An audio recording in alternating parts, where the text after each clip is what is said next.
usually speak of a recession as any time when the growth rate dips below 3%. So what do we do? Well, in the words of Winston Churchill, sometimes we have to do what is required.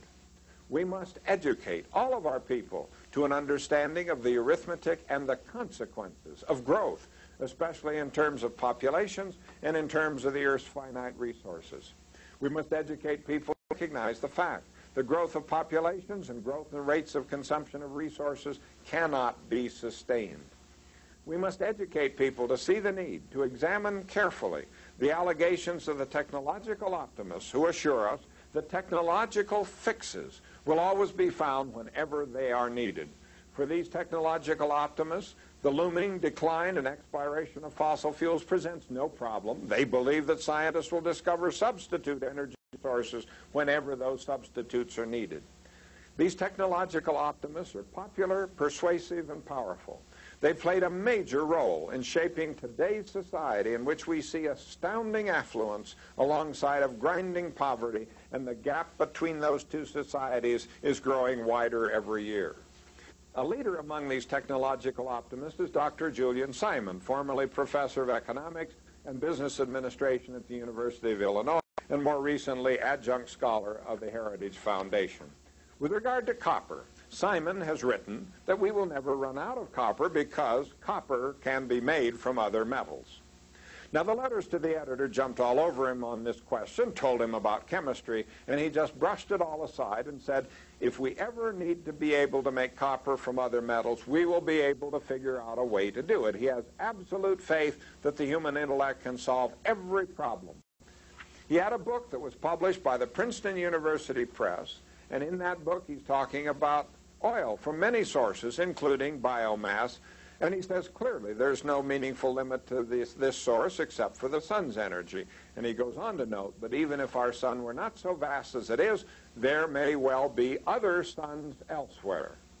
Well, Simon's right. There are other suns elsewhere. But the question is, base public policy on the belief that if we ever need another sun, we'll figure out a way to bring it in. Now, this man was a major policy advisor in Washington throughout the Reagan and Bush administrations.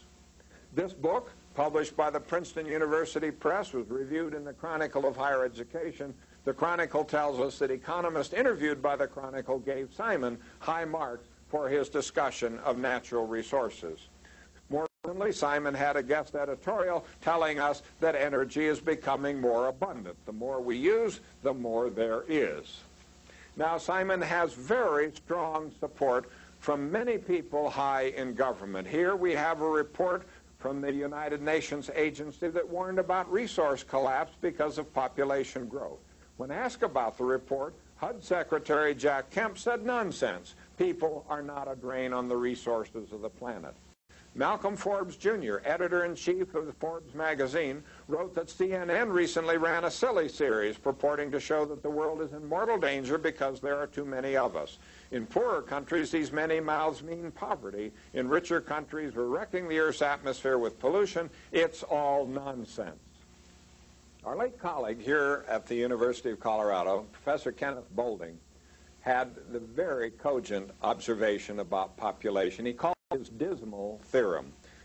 And it says that if the only ultimate check on the growth of population is misery, then the population will grow till it is miserable enough to stop its growth. Now, he followed that with what he called the moderately cheerful form of the dismal theorem. And it says if something else other than misery and starvation can be found which will keep a prosperous population in check, then the population does not to grow till it is miserable and starves, and it can be stably prosperous. The former president of Cornell University observed that we live in an exponential world in which the scientific and technical problems that beset us are growing exponentially, and we have inadequate mechanisms for setting priorities and addressing the problems. We do not see the light until we feel the heat. The engine that drives many of these world problems is world population growth. In a book review in Scientific American, the reviewer is Robert May, Royal Society research professor at the University of Oxford and Imperial College in London. In reviewing a book on biology, he says that the author says relatively little about continuing growth of human populations, but this is the engine that drives everything. Patterns of accelerating resource use and their variation among regions are important but secondary. Problems of wasteful consumption can be solved if population growth is halted, but such solutions are essentially irrelevant if populations continue to proliferate. Every day, the planet sees a net increase of births minus deaths of about 250,000 people. Such numbers defy intuitive appreciation, yet many religious leaders seem to welcome these trends, seemingly motivated by calculations about their market share. And governments, most notably that of the United States, keep the issue off the international agenda. Witness the Earth Summit meeting in Rio de Janeiro. Until this changes, I see little hope. And in 1 hour, the world population has increased by about 11,000 people, and the United States population has increased in that 1 hour by about 260 people. So let's see what this means in the United States. From July 1 of 92 to 93, the U.S. Census Bureau estimated that the U.S. population increased in that 12 months by 2.7 million people. Now let's make a guess. Let's guess that a third of those people need jobs. Now, it could be a half, it could be a quarter, I don't know.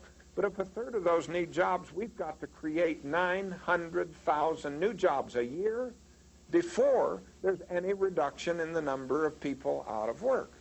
And jobs aren't a problem just in the United States. In early 1994, we read that the world faces the worst employment crisis in 60 years. Bill Moyers interviewed Isaac Asimov, the great science writer, and asked him what happens to the idea of the dignity of the human species if this population growth continues at its present rate.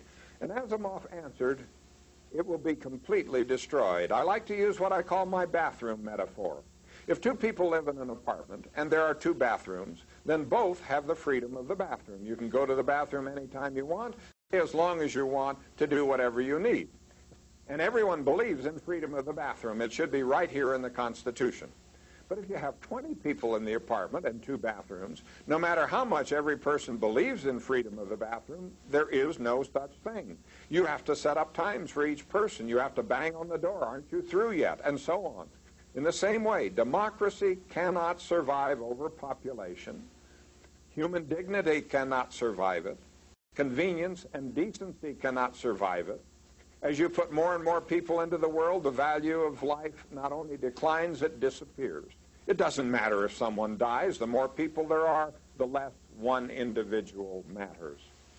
And so, central to the things we have to do is to recognize that population growth is the immediate cause of all of our resource and environmental crises. But in spite of all these facts, there is movement to say that we should not worry about numbers of people. In the report of the World Commission on Environment and Development that appears in the book called Our Common Future, we read that the issue is not just numbers of people, but how those numbers relate to available resources.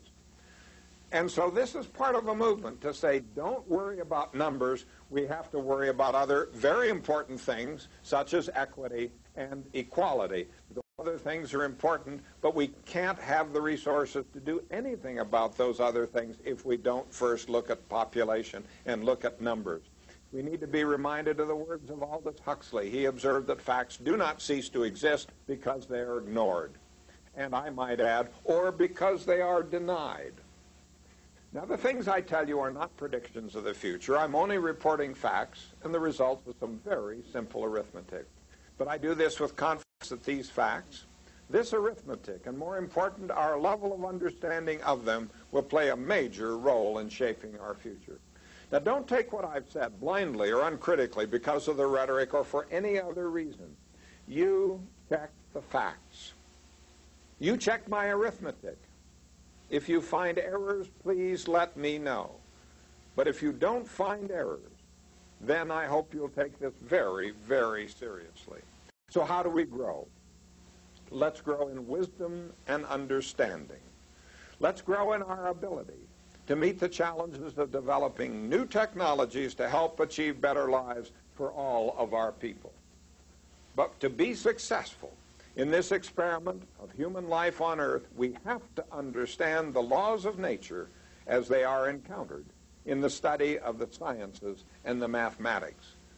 And so I hope you see why I feel this arithmetic is so important, and I hope that I've made a reasonable case for my opening statement that I think the greatest shortcoming of the human race is our inability to understand the exponential function. Thank you very, very much.